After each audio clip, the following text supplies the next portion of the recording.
Hello dear students, हम पढ़ेंगे आज खून का टीका उपन्यास के महत्वपूर्ण बिंदु।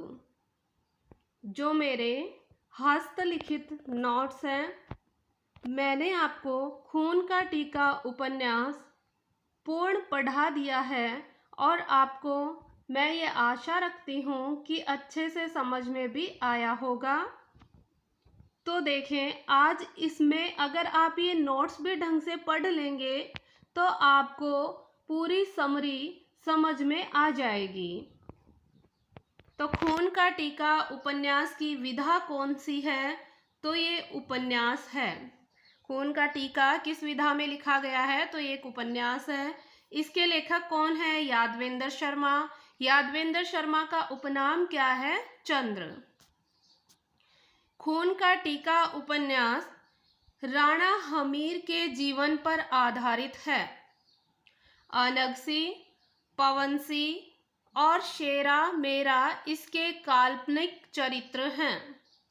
यह एक ऐतिहासिक उपन्यास है। जो लाइनें मैं बोल रही हूँ उनको ध्यान से सुनना और हो सके तो चाहे लिख लेना।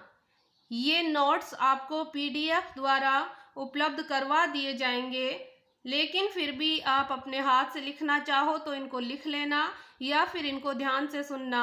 आपका इसमें से शायद क्वेश्चन गलत नहीं होगा। तो ये कैसा उपन्यास है? एक ऐतिहासिक उपन्यास है। मेवाड़ के कुलदेव कौन है? एकलिंगेश्वर हैं। तथा राणा रतन सिंह के विश्वसनीय योद्धा सामंत का क्या नाम है? लक्ष्मण सिंह, जिनको लाखा के नाम से जाना जाता है। तो मेवाड़ के कुलदेव एकलिंगेश्वर। सबसे पहले राणा कौन हुए थे? बप्पा रावल। राणाओं में सबसे अंतिम कौन था? रत्न सिंह। और रत्न सिंह के समय की बात की जा रही है तो उनके विश्वसनीय योद्धा कौन थे? सामंत लक्ष्मण सिंह, जिनको लाखा के नाम से जाना जाता था। लाखा के 12 पुत्र थे। लाखा के बड़े पुत्र का नाम अरसी था और द्वितीय पुत्र का नाम अजय सिंह था। राणा रत्न सिंह ने कहा था कि यह भ्रम भी हो सकता है। अगर आपने पूरे 16 वीडियो पढ़े हैं तो आपको एक एक लाइन याद आ जाएगी। ये कब कहा था रतन सिंह ने? ये उस समय कहा जब लाखा ने कहा कि मुझे कुलदेवी ने आकर यह कहा था कि मुझे खून चाहिए, मुझे तुम्हारे पुत्रों का बलिदान चाहिए। अगर तुम चित्तौड़ की रक्षा चाहते हो तो तुम अपने पुत्रों का बलिदान दो। तो इस प्रकार से कहा तो राणा रत्न सिंह ने कहा कि तुम्हारा भ्रम भी हो सकता है। तब अर्शी ने उनकी बात को माना था, अपने पिता की बात को, और अर्शी ने क्या उद्घोष किया था कि मैं सबसे पहले मुकुट धारण करूंगा। अरसी ने बप्पा रावल का मुकुट पहना देने के लिए कहा।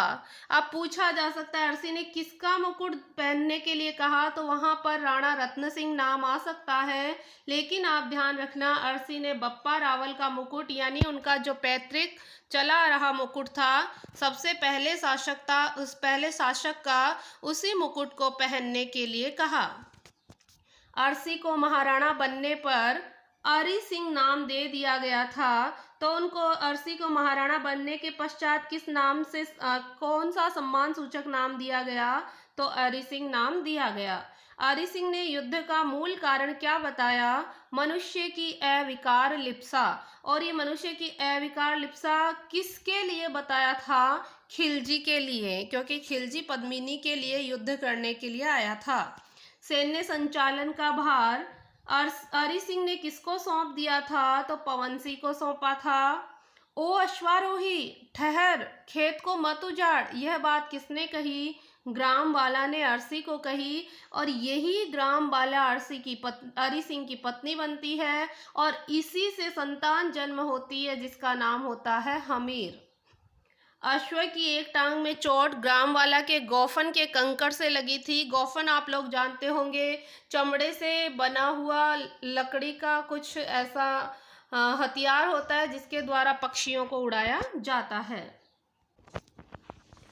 अरी सिंह के पुत्र का क्या नाम था?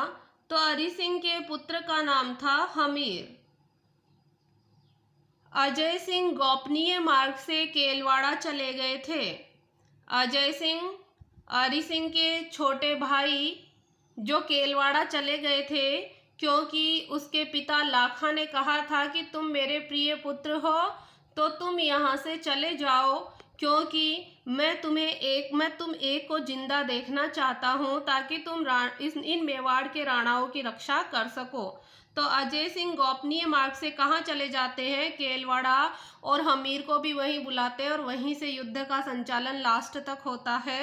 वीरों के केसरिया करने के लिए दुर्ग का कौन सा द्वार खोला गया? सिंह द्वार खोला गया था। इनमें राणा रत्न सिंह और अलाउद्दीन खिलजी के मध्य जो युद्ध हुआ 1303 में, उसमें विजयी कौन हुआ? तो अलाउद्दीन खिलजी को विजय प्राप्त हुई थी। मुझे मत छूना, मेरे लिए यह अग्नि मां के समान है, यह कथन वृद्धा का था। केलवाड़ा मेवाड़ की पश्चिमी दिशा में अरावली पर्वतमाला की तलहटी में शेरोमल नामक नगर की चोटी पर स्थित है। तो कौन से नगर में है? शेरोमल। अजय सिंह ने हमीर को बुलवा लिया था। क्यों बुलवाया वो भी अभी पता चलेगा। हमीर अपनी विधवा माता देवी के संरक्षण में उनवा गांव में रहा करता था। मुंजा बालेचा गौड़वाड़ प्रदेश का बहुत खतरनाक डाकू था जो अजय सिंह को परेशान किया करता था। इसी वजह से अजय सिंह ने हमीर को बुलाया था। अलाउद्दीन खिलजी ने चित्तौड़ दुर्ग कुछ समय अपने पास रखा, अपने पुत्र खिज्र खां को दिया और उसके पश्चात जालोर के चौहान शासक मालदेव को चित्तौड़ का दुर्ग सौंप दिया था। मुंजा बालेचा सामेरी गांव में जलसे में गया हुआ था कि जब हमीर मुंजा बालेचा को मारने के लिए अपने चाचा के कहने पर जाता है, तब मुंजा बालेचा अपने गोडवाड़ प्रदेश को छोड़ा हुआ था और सामेरी गांव में जलसे में गया हुआ था। हमीर ने मुंजा को मारकर उसका सिर अपने भाले पर लटकाकर अपने चाचा अजय सिंह के चरणों में भेंट कर दिया। अजय सिंह ने हमीर को सिसोदिया वंश का महाराणा घोषित कर दिया था और अजय सिंह के दो पुत्र थे, एक का नाम था अजीत सिंह और दूसरे का नाम था सुजान सिंह। अजय सिंह ने पहले अजीत सिंह और सुजान सिंह को भी भेजा था कि तुम मुंजा बालेचा से युद्ध लड़के आओ, तो ये दोनों इसके पुत्र पराजित होकर वापस लौट आते हैं। तब अजय सिंह ने हमीर को भेजा था।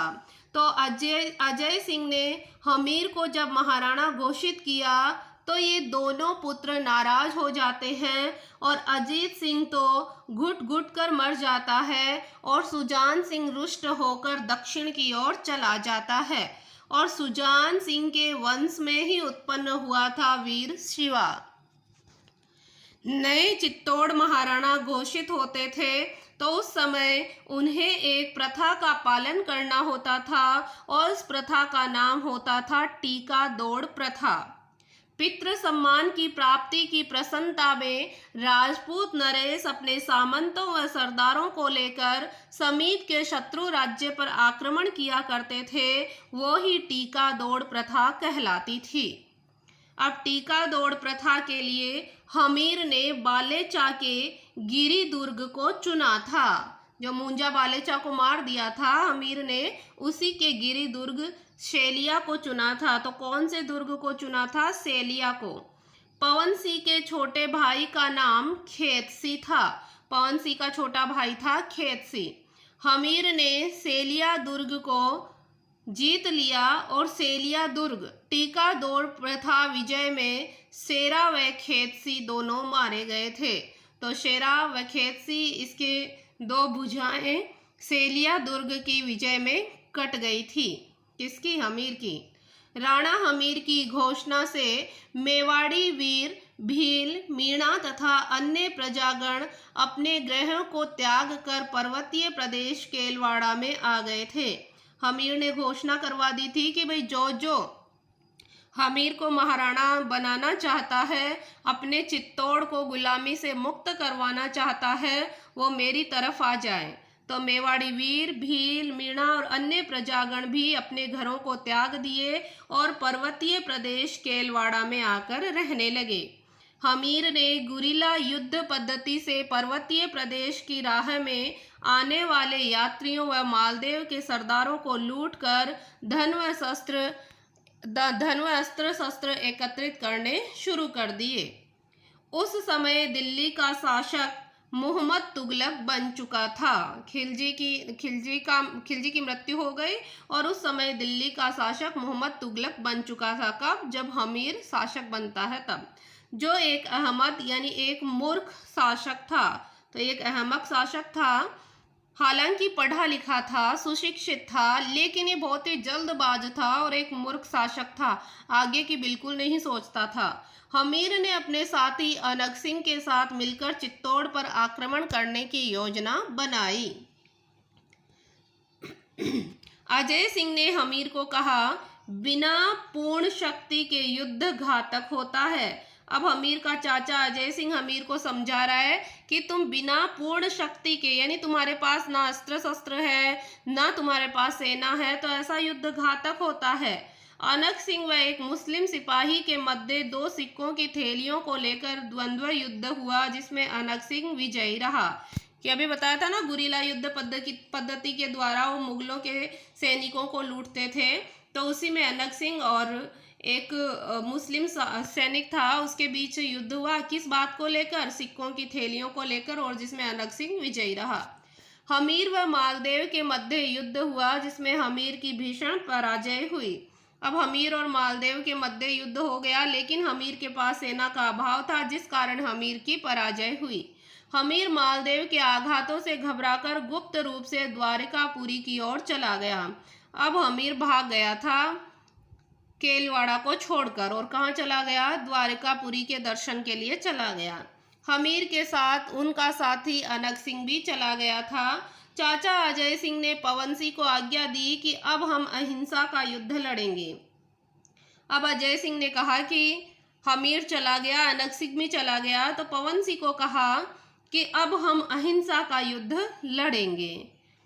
चारण अमरदान ने अहिंसा के युद्ध को उपेक्षित माना तथा सरदार भूप सिंह व सामंत पद्म सिंह अट्टहास करते हुए व्यंग्य किए कि ये चारण अमरदान है ना, ये कहता है कि ये युद्ध तो सही नहीं है, और भूप सिंह और सामंत पद्म सिंह ने भी उनका बहुत मजाक बनाया था। भूप सिंह तो अंत तक इस नीति का विरोध ही करते रहे। हमीर जब थक गया, जब वह द्वारिकापुरी जा रहा था तो रास्ते में थक गया, तो एक ग्रामीण कृषक के यहाँ ठहरा था। हमीर ने कृषक को कहा कि समय बड़ा बलवान होता है, इसलिए आज हमें यहाँ आना पड़ा। हमीर ने सच्चाई उस कृषक के सामने बता दी थी। हमीर कृषक के साथ देवी बरवड़ी के दर्शन के लिए गया, जो विगत, आगत और अनागत सबसे परिचित थी। ये एक देवी माँ ही थी एक तरीके से, जो सब कुछ आगे पीछे का और आने वाला सब कुछ जानती थी। बरवड़ी ने कहा था कि क्षत्रिय धर्म की अवज्ञा आप जैसे पराक्रमी पुरुषों द्वारा नहीं की जानी चाहिए। बरवड़ी ने हमीर को कहा कि आप चित्तौड़ वापस लौट जाइए। बरवड़ी ने कहा कि तुम चित्तौड़ वापस चले जाओ, वहाँ की स्थिति आपके अनुकूल होगी, आपको विवाह का निमंत्रण आएगा, आप उसे सहर्ष स्वीकार कर लेना। बरवड़ी ने बताया कि हमीर तुम वापस चले जाओ, और जब तुम चित्तौड़ जाओगे ना, तो तुम्हें यूं लगेगा कि स्थिति तुम्हारे प्रतिकूल है, लेकिन फिर भी स्थिति तुम्हारे अनुकूल ही होगी, और तुम्हें एक विवाह का निमंत्रण आएगा, उसे तुम स्वीकार कर लेना, चाहे तुम्हें इसके लिए कुछ भी करना पड़े। विरोध प्रतिरोध की चिंता किए बिना आप उस लड़की को अपने घर लाएं, और उसका आगमन आपकी विजय का आधार होगा। बरवड़ी समझा रही है कि विरोध प्रतिरोध होगा, लेकिन आप इसकी चिंता मत करना, और उस लड़की को अपने घर ले आना, उसका आगमन ही आपकी विजय का आधार होगा। बरवड़ी ने अपने वीर पुत्र वारू के साथ 500 घोड़ों की सहायता हमीर को दी थी। बरवड़ी ने कहा कि मैं मेरे पुत्र, जब हमीर ने कहा मेरे पास कुछ सैनिक ही नहीं है, मेरे पास कुछ है ही नहीं, तो मैं किस मुँह से वापस जाऊं, तब बरवड़ी ने कहा मैं मेरे वीर पुत्र वारू, जो एक गायक भी है, ये चारण है, इसको और 500 घोड़ों की सहायता तुम्हें दे दूंगी। अजय सिंह का असहयोग आंदोलन इधर सफल हुआ। मालदेव अपने पुत्र जैसा यानी जयसिंह को चित्तौड़ के गढ़ को सौंपकर स्वयं जालोर की ओर चला गया था। मालदेव जालोर से कामदार मोजीराम के साथ हर माह चित्तौड़ रुपए भेजता रहा, क्योंकि मालदेव खुद तो जालोर चला गया, अब चित्तौड़ का भी तो खर्चा चलाने के लिए कुछ ना कुछ चाहिए, तो कामदार मोजीराम के साथ वह हर महीने रुपए भेजता रहा। क्योंकि चाचा अजय सिंह ने, हमीर के चाचा अजय सिंह ने चित्तौड़गढ़ के जितने भी सामंत थे, जितने भी व्यापारी थे, उन सबको कह दिया बाजार भी बंद कर दो, व्यापार भी बंद कर दो। किसानों को कह दिया उनको कर देना भी बंद कर दो। इस प्रकार से चित्तौड़गढ़ की हालत खराब हो गई। मैं बाप का दंड बेटे को देना न्यायोचित नहीं मानता, यह कथन किसका है? तो यह कथन अजय सिंह का है। अजय सिंह ने, जब अजय सिंह एकदम बीमार हो जाता है, वृद्धावस्था में चला जाता है, तब हमीर वापस लौट कर आता है, तब हमीर से कहा था ये कथन अजय सिंह ने। अजय सिंह ने हमीर से अपनी अंतिम इच्छा कही थी कि बेटा प्रार्थना है, तुम व्यर्थ की हिंसा अब से नहीं करोगे। तो हमीर ने उनकी बात मानी भी थी। राजा मालदेव ने अपने विश्वासी पात्र मेहता जोड़ और पुरोहित जयमाल के साथ अपनी पुत्री के विवाह का नारियल हमीर को भेज दिया। बरवड़ी की भविष्यवाणी सिद्ध हो रही थी। मालदेव ने अपने विश्वासी पात्र मेहता जूहन और पुरोहित जयमाल के साथ अपनी बेटी के विवाह का प्रस्ताव हमीर के पास भेज दिया। मेहता जूहन ने एक बात कही थी कि युवा बेटी राणा के घर में भी नहीं रह सकी, फिर राजा मालदेव की बिसात ही क्या है। ये कब कही? जब हमीर ने ये कहा कि मुझे तो संदेह है, राजा मालदेव हमारा शत्रु है, फिर वो अपनी बेटी के विवाह का प्रस्ताव मुझ तक कैसे भेज सकता है। तब मेहता जोहन ने ये बात कही थी। राजपूत किसी लड़की का नारियल नहीं लौटाएगा, ऐसा कहते हुए हमीर ने विवाह का नारियल स्वीकार कर लिया था। अब बारात जाती है जालोर और वहां विवाह की कोई तैयारियां नहीं थी। पवन सिंह, मेरा और अनग सिंह हमीर के साथ में ही थे। छद्म रूप से वारू के नेतृत्व में 500 घोड़ों की सेना व पैदल वीरों ने जालोर के गढ़ को घेर लिया था। मालदेव के दीवान जीत सिंह ने कहा, मालदेव का दीवान कौन था? जीत सिंह था। जीत सिंह ने कहा कि हमारा षड्यंत्र तो असफल हो गया है, अब तो बाईसा का विवाह हमीर से कर देना चाहिए। कामदार मोजीराम ने कूटनीतिज्ञ चाल चली। अब कामदार मोजीराम ने कहा कि एक काम करते हैं जिससे हमीर खुद ही विवाह करने के लिए मना कर देगा। तो वो कूटनीतिज्ञ चाल क्या थी कि राजकुमारी को विधवा बता दिया जाए, तो इस कारण वो विधवा को अपने घर लेकर नहीं जाएंगे, और जब विधवा से विवाह नहीं होगा तो हमारी चाल सफल हो जाएगी।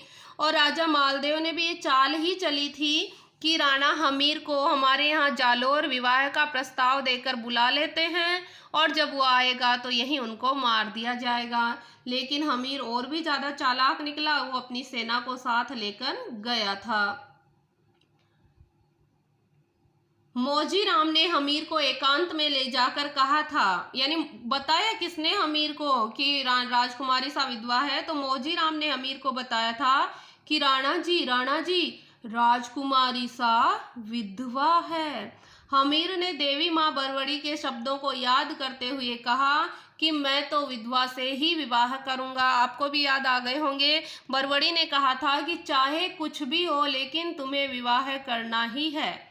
हमीर ने रानी के मन में अपने पिता मालदेव के कुकृत्यों के प्रति प्रतिशोध जगा दिया था। अब हमीर को भी एक मौका मिल गया और उसने रानी के मन में अपने पिता मालदेव के प्रति उसके द्वारा कुकृत्य किया गया था। कुकृत्य कौन सा? कि अपनी विधवा पुत्री का दोबारा विवाह करना। तो इस बात को लेकर हमीर ने अपनी रानी के प्रति, उसके पिता और भाइयों के प्रति प्रतिशोध जगा दिया। रानी सा की 2 सहेलियां हैं, एक का नाम है सहोदरा और एक का नाम है बरजी। राजकुमारी ने अपनी माँ से कहा, माँ से पूछा जाकर कि क्या मैं सच में विधवा हूँ? तो उसकी माँ ने कहा हाँ। तब राजकुमारी अपनी माँ से कहती है, माँ ने कहा भाई मैंने अपनी ममत्व के कारण, अपनी ममता प्रेम के कारण तुम्हारा दोबारा विवाह कर दिया। तब राजकुमारी कहती है वह ममत्व ममत्व नहीं कहला सकता जो आत्मा को पतनोन्मुख करता है, शास्त्रों और मर्यादाओं का उल्लंघन करता है। मालदेव ने अपनी पुत्री से कहा, फिर अपने पिता से पूछा मालदेव से कि क्या सच में मैं विधवा हूँ? तो मालदेव ने कहा तुम्हें मुझ पर भरोसा नहीं, तुम समझती हो कि मैं सदा ही झूठ बोलता हूँ। अब मैं सच कह रहा हूँ कि तुम विधवा नहीं हो। लेकिन राजकुमारी ने अपने पिता की बात को भी नहीं माना। रानी ने हमीर से कहा, रानी कौन? जो अभी राजकुमारी थी, अब वो हमीर की पत्नी रानी बन चुकी है, कि मैं चित्तौड़ को मुक्त कराऊंगी। आप विश्वास रखें कि आपको अपना चित्तौड़ अवश्य मिल जाएगा। हमीर ने रानी के कहने पर, अब रानी ने एक बात बताई कि तुम एक काम करना, जब मेरे पिता दहेज दें तो तुम दहेज में कामदार मोजीराम को जरूर मांग लेना। तो हमीर ने रानी के कहने पर दहेज में कामदार मोजीराम को मांग लिया था और राजा मालदेव ने भी हमीर को मोजीराम दे दिया। हमीर ने चेतावनी के स्वर में मोजीराम से कहा। अब हमीर को चिंता थी कि कहीं ये मोजीराम अभी भी राजा मालदेव की तरफ ही नहीं हो। तो मोजीराम से कहा कि अब से आप चित्तौड़ के रक्षक व हितैषी हैं। अब आप राजा मालदेव के नहीं बल्कि राणा हमीर के चाकर हैं। अभी से आपका कर्म क्षेत्र क्या होगा? चित्तौड़ के स्वाधीन, ताकि हमें चित्तौड़ को स्वाधीन करवाना है। पवन सिंह ने हमीर को अनक सिंह के लिए कहा कि इसे किसी जंगली जानवर के सामने फेंक दिया जाए, क्योंकि ये अनक सिंह है, ये बार बार युद्ध की बातें करते हैं। तो पवन सिंह और अनक सिंह ये दोनों आपस में द्वेष की भावना रखते हैं।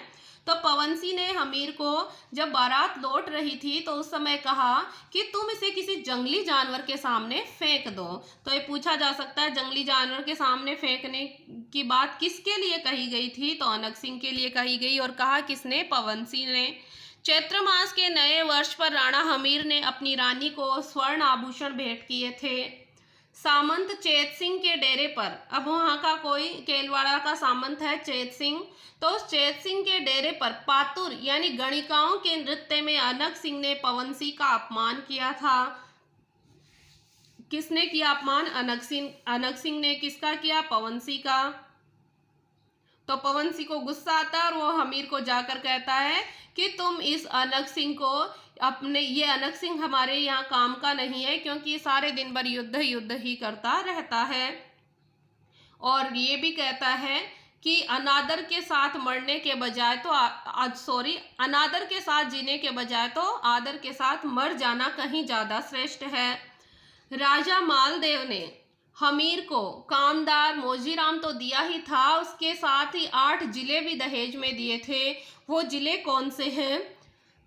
मगरा, सेरानल, गिरवा, गौड़वाड़, बाराठ, शालपट्टी, मेरवाड़ा और घाटे का चोखला, ये 8 जिले भी राजा मालदेव ने हमीर को दहेज में दिए थे।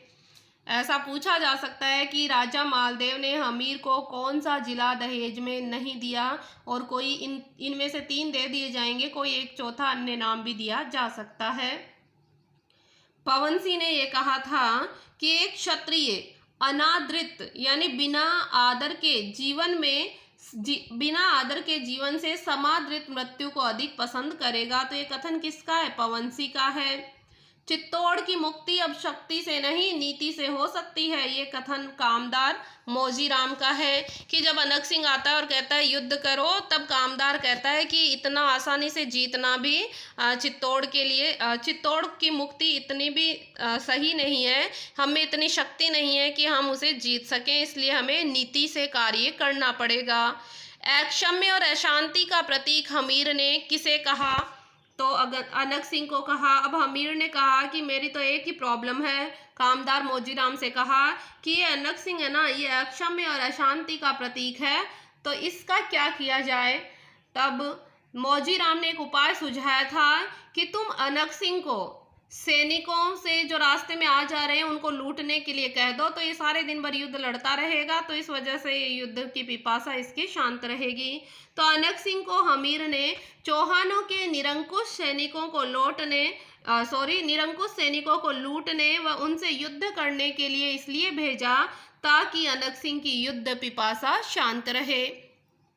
महारानी सोनगढ़ की विधवा दासी का नाम क्या था? जमुना। एक दिन महारानी तैयार हो रही थी तो इसने विधवा दासी जमुना को देखा और ये राजा के पास, हमीर के पास आकर कहती है कि मैं जब जमुना को देखती हूँ तो मुझे बुरा लगता है, क्योंकि मैं भी तो एक विधवा हूँ, लेकिन मैं तो श्रृंगार करती हूँ और जमुना साधारण से वस्त्र पहनती है। प्रच्छद पट का शब्द का क्या तात्पर्य है? तो यहाँ पर चादर है। पतद्ग्रह शब्द का तात्पर्य है पीकदान। हमीर को रानी ने सार्थवा है व्यापारी, सार्थवा यानी व्यापारी। अब रानी है तो रानी सीधे मुख से नहीं कह रही हमीर को कि मैं तुमसे प्रेम करती हूँ और क्या तुम भी मुझसे प्रेम करते हो, कहीं मुझे बीच में तो नहीं छोड़ दोगे। तो इसलिए रानी ने हमीर को एक कहानी सुनाई थी सार्थवा है और एक विधवा स्त्री की, ताकि हमीर अपने प्रेम की पुष्टि कर सके। और हमीर ने अपने प्रेम को बताया भी था कि मैं ऐसा नहीं होऊंगा। मौजीराम ने कहा था, अब जो रानी है वो परेशान रहती है, तब वो मौजीराम को बार बार बुलाती और कहती है कि तुम चित्तौड़ को विजयी कराओ, तुम चित्तौड़ को विजयी कराओ। मौजीराम ने, अब रानी गर्भवती हो जाती है और हमीर सबको आकर बताता है, तब मौजीराम कहता है कि अब विजयश्री स्वयं हमारे पास आ रही है, ये हमारे लिए एक शुभ संकेत है। राजा मालदेव के दो पुत्र थे, एक का नाम था जय सिंह अर्थात, और दूसरा था हरि सिंह अर्थात। रानी के दो भाई हैं, ये तो मालदेव तो पिता है, जय सिंह और हरि सिंह रानी सोनगढ़ के दो भाई हैं। अनक सिंह का पुत्र जीवन, अनक सिंह के बेटे का क्या नाम था? जीवन था। तो अनक सिंह अब लूटने में लगा हुआ था उधर, तो अनक सिंह का पुत्र जीवन, अनक सिंह द्वारा काटा गया देशद्रोही किसका सिर? महीप सिंह का सिर पहली सौगात के रूप में लेकर आता है कि अनक सिंह है देशद्रोही, महीप सिंह का सिर काट देता है और उनका पुत्र जीवन हमीर के समक्ष पहली सौगात लेकर प्रस्तुत करता है। अनक सिंह फिर आता है और कहता है कि युद्ध करो। तब मौजीराम ने कहा अनक सिंह से कि शाही सेना यानी मोहम्मद तुगलक की सेना का समर्थन प्राप्त करने वालों से युद्ध होना सहज नहीं है।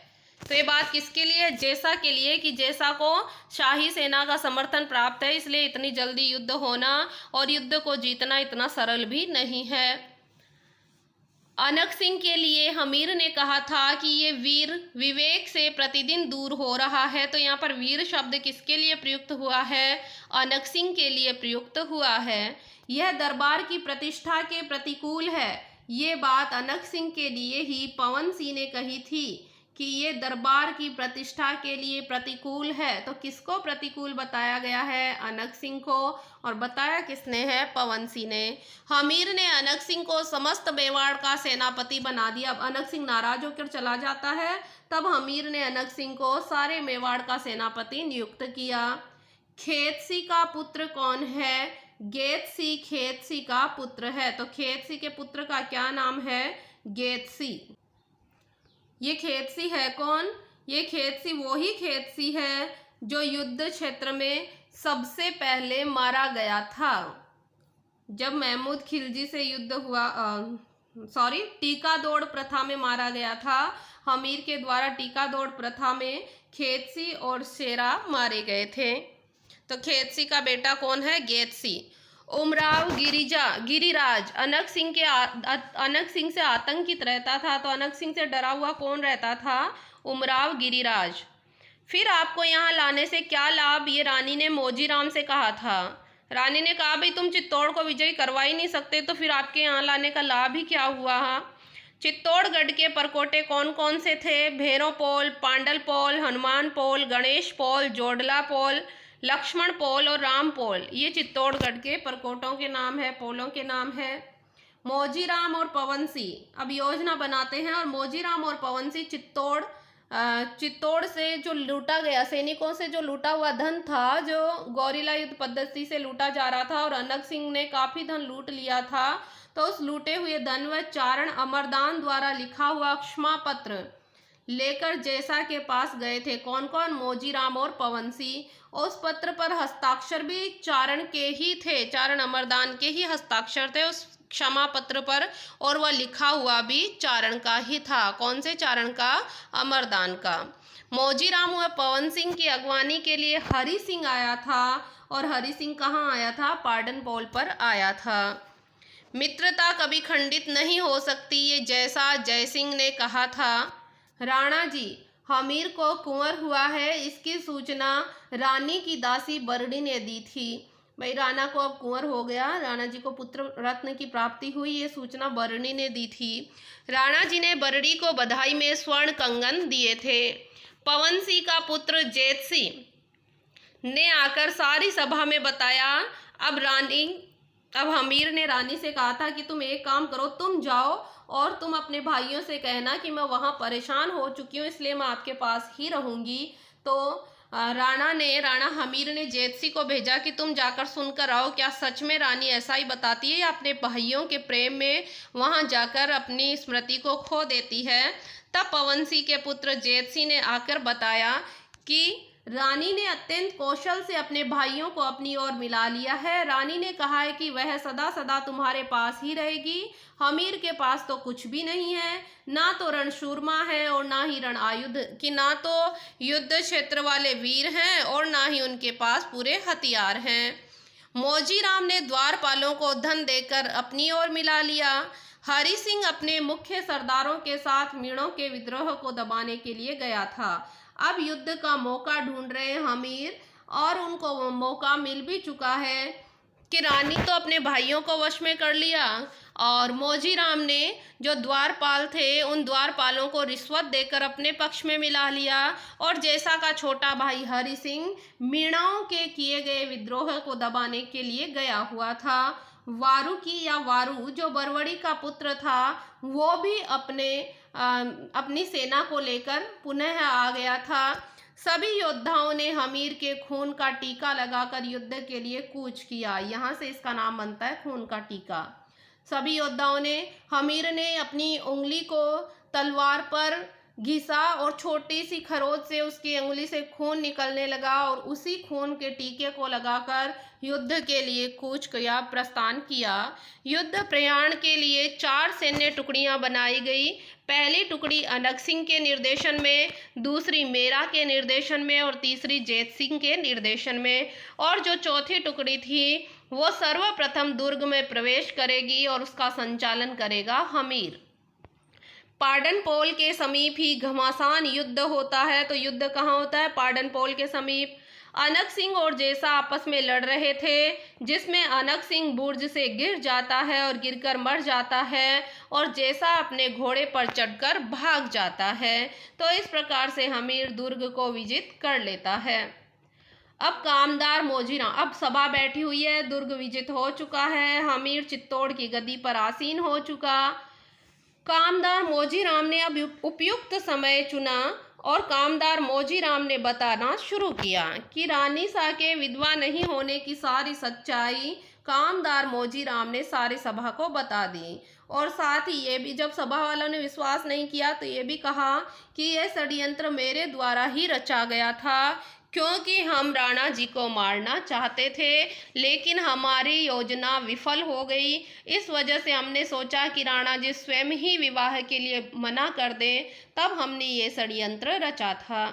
महारानी पद्मिनी का महल जल के मध्य स्थित था, और उसी महल में रानी सोनगढ़ ने रहने का निश्चय कर लिया था। महारानी अपनी सखी बर्जी के साथ संपूर्ण महल का निरीक्षण परीक्षण करती है। उसे महल बहुत ही सुंदर और आकर्षक लगता है। अब राणा जी पद्मिनी महल में आते हैं, और वहां आकर जो ही अपनी जूतियां उतारने लगते हैं तो रानी अपनी सखी बर्जी को आवाज़ लगाती है। तब हमीर अपनी रानी से कहते हैं कि मैं किसान युवती का बेटा हूँ। यहाँ से आपको कुछ याद आया होगा, कौन सी किसान युवती? वही ग्राम बाला जिसने अरि सिंह को कहा था कि तुम हमारे खेतों को क्यों उजाड़ रहे हो ओ अश्वारोही। तो ये क्या कहता है हमीर कि मैं किसान युवती का बेटा हूँ, प्रत्येक कार्य अपने ही हाथ से करना अधिक पसंद करता हूँ। ये कथन हमीर का है, और रानी को कहा कि तुम भी अपना कार्य अपने हाथों से ही किया करो। हमीर ने हनुमान पोल पर बरवड़ी की अगवानी की। अब वारुकी के साथ में बरवड़ी को बुलवाया जाता है और बरवड़ी के आगमन के स्वागत पर हनुमान पोल पर गए थे हमीर और वहां जाकर बरवड़ी की अगवानी की। चारण अमरदान अब वृद्ध हो चुके हैं, जो पहले हिंसा की युद्ध की बातें करके लोगों को उत्तेजित आकर्षित किया करते थे, लेकिन अब वही अमरदान वृद्ध होने के पश्चात अहिंसा की बातें करने लग गए और वो कहते हैं हिंसा व्यर्थ है, युद्ध मनुष्य को राक्षस बना देती है, इसलिए युद्ध बंद करो। तो बरवड़ी वहां आने के पश्चात एक और बात बताती है कि एक बार फिर से अभी चित्तौड़ पर दोबारा महासंग्राम होगा, यहाँ एक और बार युद्ध होगा। तब हमीर कहता है कि अब क्या किया जाए, तो बरवड़ी उसे निश्चिंत करती है और कहती है कि अब तुम्हें कोई भी पराजित नहीं कर सकता। वीरता के साथ विद्या की वृद्धि होती है और प्राचीन घटनाओं से शिक्षा मिलती है, बस यही निपुण पुरुष के गुण होते हैं। और ये कथन किसने कहा? बरवड़ी ने। किसको कहा? हमीर को। हमीर को कहा तू डर मत, युद्ध तो होगा लेकिन विजय तुम्हारी ही होगी।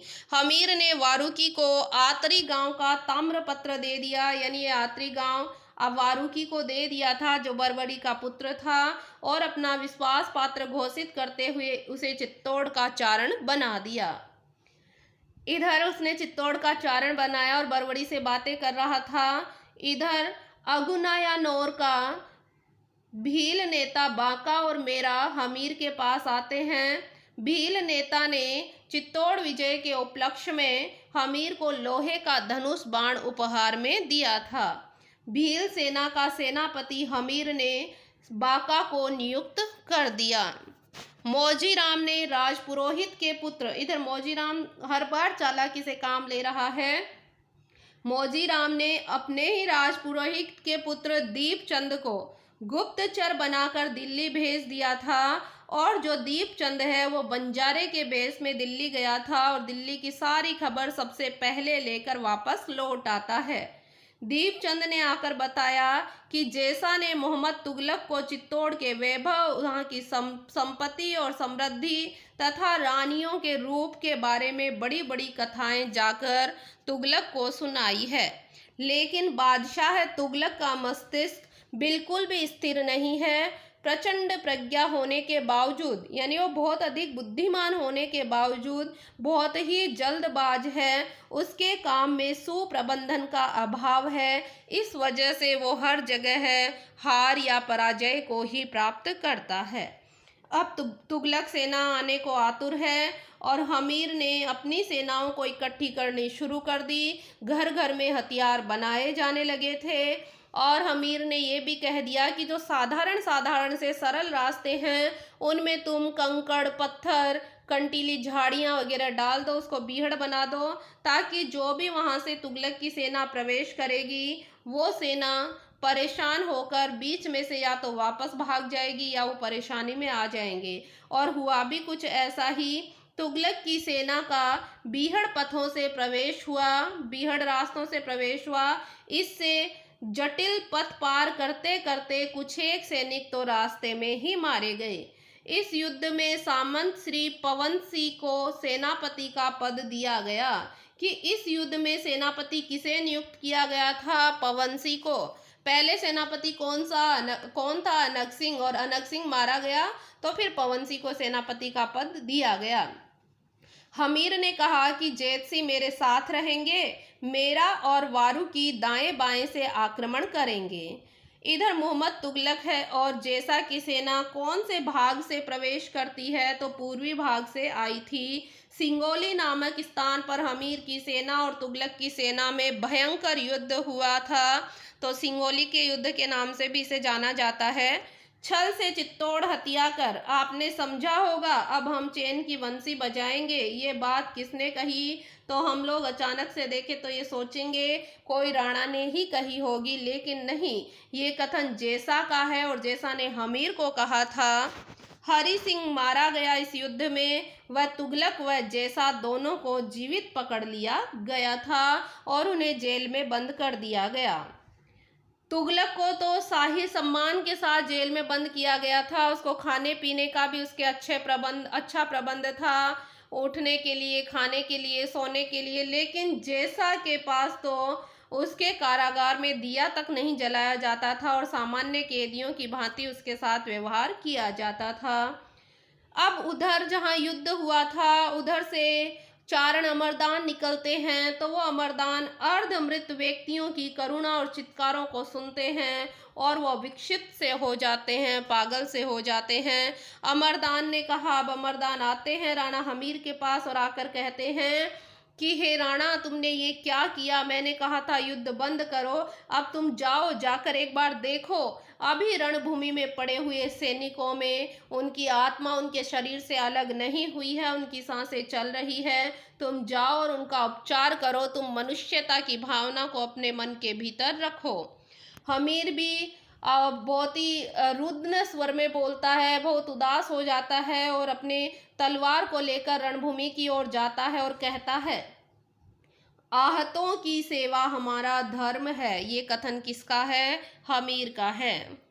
हमीर ने तुगलक से 50 लाख रुपए नगद लिए और कई जो आर्थिक दृष्टि से संपन्न नगर थे, उन नगर को लेकर हमीर ने तुगलक को छोड़ दिया। हमीर ने जैसा को निमक तथा जोरण और रतनपुर के गांव देकर उसे भी छोड़ दिया था। मोहम्मद तुगलक को 3 माह का कारावास में रखा गया था। 3 माह तक तो उसे कारावास में रखा तुगलक को, और फिर 3 लाख रुपए तो नगद ले लिए और आर्थिक दृष्टि से संपन्न नगरों को भी ले लिया। जैसा ने कहा, मैं सौगंध खाता हूं कि जहां मेवाड़ियों का पसीना बहेगा वहां मेरा खून बहेगा। अब वो ही जैसा जो राजा मालदेव का बड़ा पुत्र है, उसने कहा कि मैं कसम खाता हूं कि मैं मेवाड़ियों की हर समय रक्षा करूंगा। जहां जहां तुम्हारा पसीना होगा वहां वहां मेरा खून होगा। हमीर ने बरवड़ी की स्मृति में, इधर बरवड़ी वृद्धा हो चुकी थी तो बरवड़ी का निधन हो गया और उसकी स्मृति में हमीर ने अन्नपूर्णा का मंदिर बनवा दिया। और इस प्रकार से हमारा उपन्यास समाप्त हो जाता है। आपको उपन्यास अच्छे से समझ में आया होगा और जितने भी मैंने महत्वपूर्ण बिंदु लिखे हैं इनको आप थोड़ा सा ध्यान से पढ़ लेना, आपको सारा अच्छे से समझ में आ जाएगा। और जो मैंने 16 पार्ट बनाए हैं, मैं ये नहीं कह रही कि आप उनको 2 बार, 4 बार, 10 बार देखो, लेकिन कम से कम एक बार उन सारे पार्ट को ज़रूर सुन लेना, क्योंकि उन भागों को जब आप सुनोगे तो ये कोई बोरियत करने वाला सब्जेक्ट नहीं है। हिंदी हमारा ऐसा विषय है जिसमें तो हर किसी को आनंद आता है। तो और ये जो उपन्यास है ये तो बहुत ही सुंदर और शानदार उपन्यास है। तो एक बार के लिए आप उन 16 पार्ट को ज़रूर पढ़ना, चाहे उनकी स्पीड आप डबल कर लेना या फिर 1.5 कर लेना और उसमें पढ़ लेना। जब भी आप फ्री हो, जब भी आपका माइंड, आप पढ़कर थक जाते हो तो उस समय ही सुन लेना, आपको अच्छे से समझ में आ जाएगा। उसके पश्चात आप इन बिंदुओं को ध्यान से पढ़ना तो आपको पूरा उपन्यास कंठस्थ हो जाएगा और आप एग्ज़ाम में क्वेश्चन गलत नहीं करोगे। मेरी तो यही आशा है कि आपको पूरा उपन्यास समझ में आया होगा और आगे की भी कहानियों के मैंने वीडियो बना दिए हैं, उनके भी महत्वपूर्ण बिंदु जल्द ही आपके सामने लेकर आऊँगी। तब तक के लिए धन्यवाद।